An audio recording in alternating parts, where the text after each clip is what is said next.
Okay, it's 1:30, and so we will begin our October Liquor Control Board meeting. We have just a few items on the agenda, and so we will begin. We have one of our members that might be joining us by phone, and so we'll just cover that if he joins us. Agenda item number 1, to approve the minutes of the September 21st, 2022 regular meeting. And hopefully we all got that ahead of time, but if there are any changes or corrections, otherwise we will accept a motion. So moved. We have a motion. Second. We have a second. Any comments, corrections? Otherwise, all those in favor say aye. Aye. Aye. Opposed, same sign. Motion carries. Number 2, review liquor applications. There are no new liquor applications this month, so we'll move on to number 3, the Police Department monthly report. 3A, a general report, the one that we all receive ahead of time in the email, and then also item B is a brown bag preview. And so with that, thank you for joining us, and introduce yourself, and then away we go. Absolutely. I'm Assistant Chief Travis Stefanowicz. I'm filling in for Chief Cebulski today. So hopefully you're all able to take a look at the report that was sent out. Overall, one of the items from last meeting was whether or not the windbreak was doing or making some improvements. There were no liquor establishments form filled out for the windbreak this reporting period as well. So again, not sure if there are improvements or not, but there were no reports made at that establishment. A common theme that you might notice throughout the report is there are some loud noise complaints involving the establishments downtown. Captain Helmick is still working with much of the downtown partnership as to what we can do about the loud noise and whatnot downtown. But seemingly there are some things that we can do. There was one with a business with the doors open, overhead door open, where the sound was going outside. So they were able to work with the establishment to get that closed.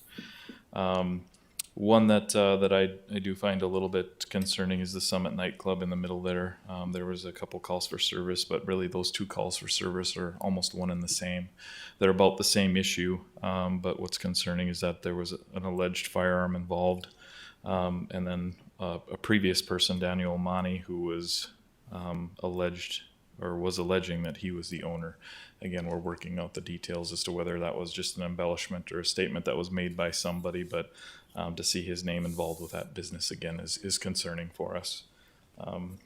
Other than that, we only had a couple of over-serving issues that we were working through, one being down at the Southtown Poorhouse. So that involved 2 separate instances where there was a fight.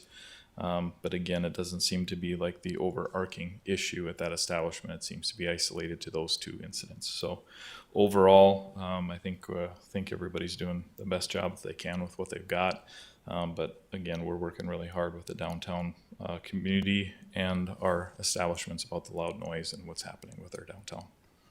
Very good, thank you. So I don't know if anybody on the committee has any questions about any of the report? Go ahead, Bob. Commissioner, I've got 2 quick questions for you, Assistant Chief. In the firearm instance, was that person arrested? So it was alleged. We were never able to establish that there was actually a firearm involved. It became third hand. This person was asked to get out of there because this person was involved with some folks that had brought a firearm previously. He made the assumption that these same folks that were after him also had the firearm, but we were never able to actually establish that a firearm was involved. Because that would have been a felony, right? Just having a firearm in a liquor establishment? Well, depending on some of the details, but obviously not a good situation. Okay. And my other question was, in one of I was surprised, one of the bars, it sounded like there was more or less a brawl or a melee in which glasses and bottles were being thrown. And I was wondering if all this stuff gets lumped into disorderly conduct, or are there rising misdemeanors or possible felonies when somebody's throwing glass in a bar? That seems really serious to me.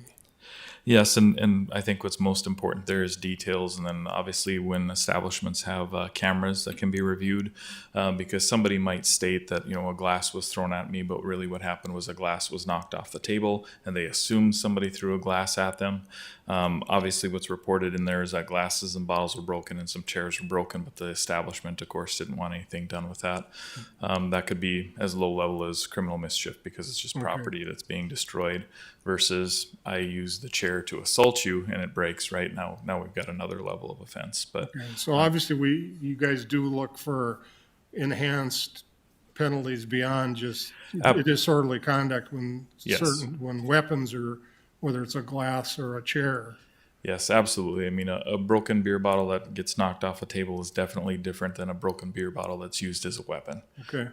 So that's absolutely something that's investigated. And again, that's where, internal camera systems really help us out in establishing that, because many times, many of the witnesses have been drinking and makes it difficult to discern what's actually happening. Sure. All right. Thank you. You bet. Any other questions? Any other questions? Yes. So you're still investigating the role that Mr. Omane has with Summit, is that correct? Yes. So next month, could we hear an update on those investigations? Absolutely. Thank you. Any other questions? Very good. Thank you. Anything to add? And I guess the other thing was the brown bag preview, and maybe that's something Steve was going to handle? Okay. Yes, Steve. Thank you, sir. Thank you. And actually, AC Stefanowitz had a great lead-in with some of the actions or incidents that were occurring in some of the bars.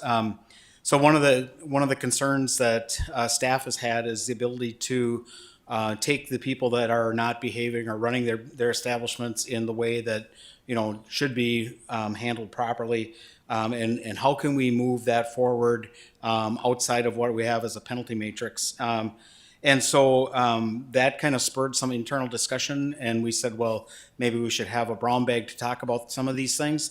That type of behavior, and also including over-serving and different things like that. It was actually back when Chief Magnus was here. So we're 4 chiefs removed, but that ordinance on over-serving was originally created.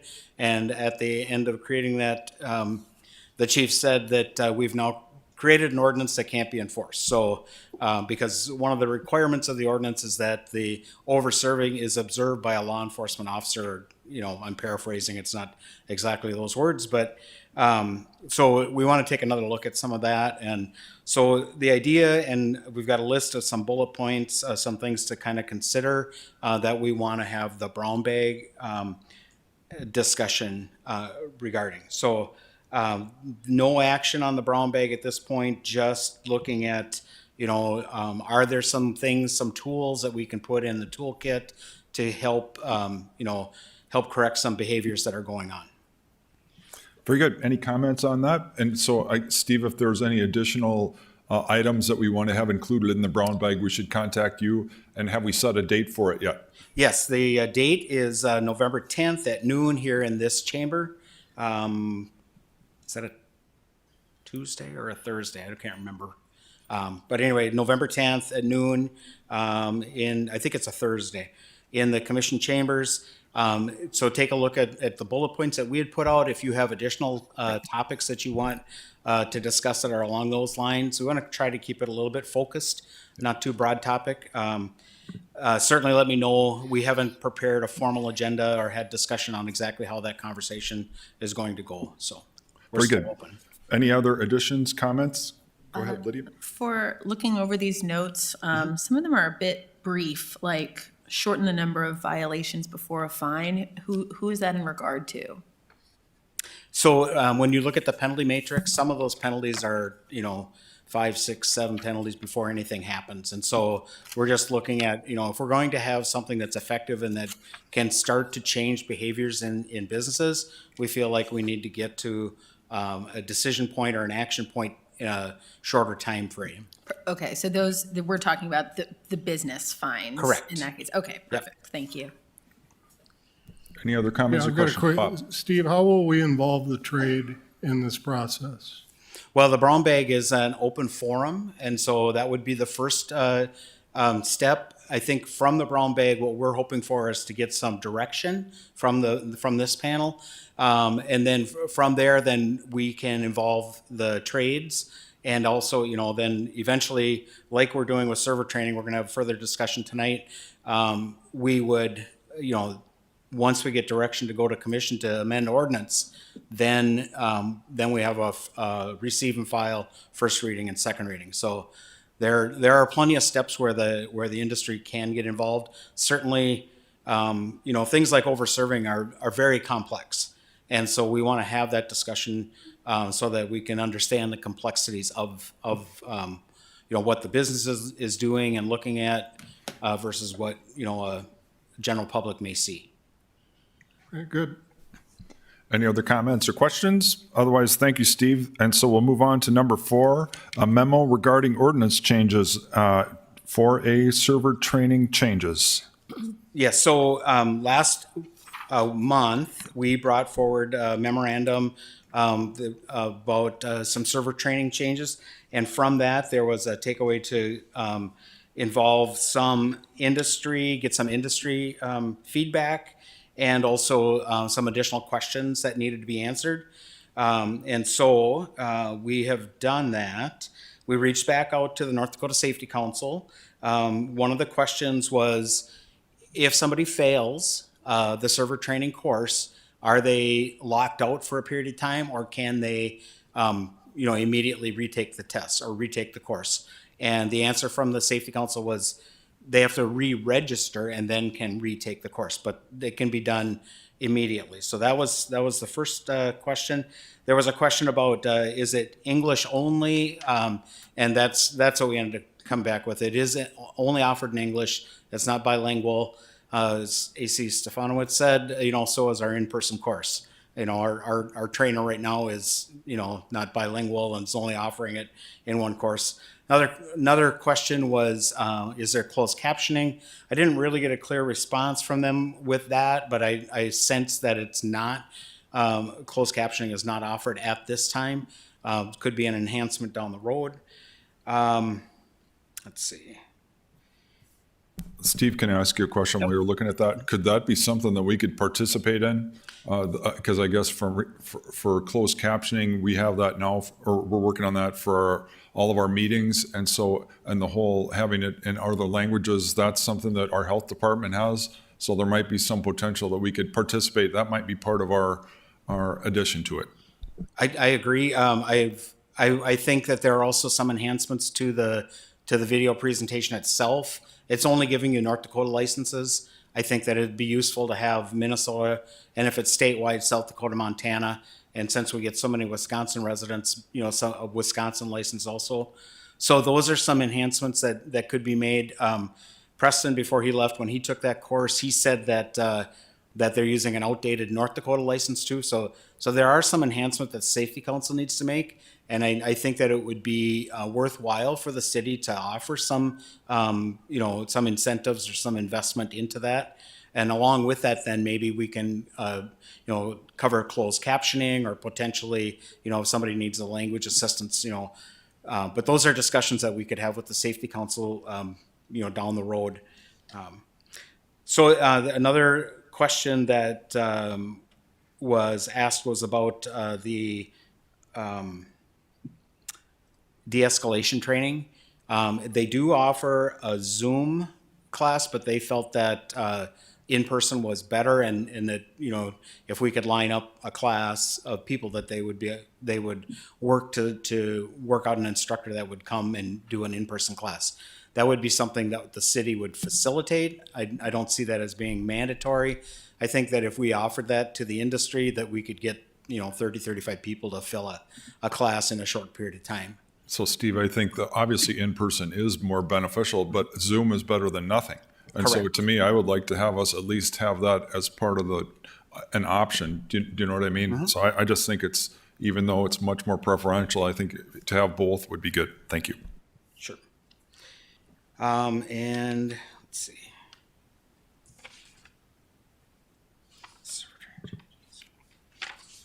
Does anybody have any questions other than those?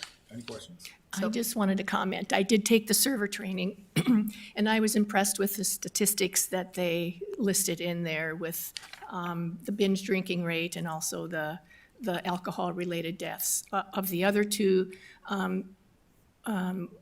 states that I took the training in, that wasn't in their training course, but they don't have the same distinction that we do. So I really appreciated having that in there, so. Yeah, we, staff felt that it was a very thorough course, that it covered, the majority of what we cover. Obviously, you miss that interaction, the ability to ask a question and get a response, that type of thing. But, if you really have to pay attention in the course, or you're not gonna pass, I don't think, because there were some very tough questions at the end of the course. So the other thing was, I was asked to, make that available to the industry to get their feedback. And I would say I probably got 6 or 8 people that actually responded to me. I think more people took it than that, just to see what it was like. And I would say it was overwhelmingly favorable. One of the local business owners also has some restaurants in another city in the state, and his city has a requirement for server training but doesn't offer it. And so, he's looking for a resource, and so he was very excited about this.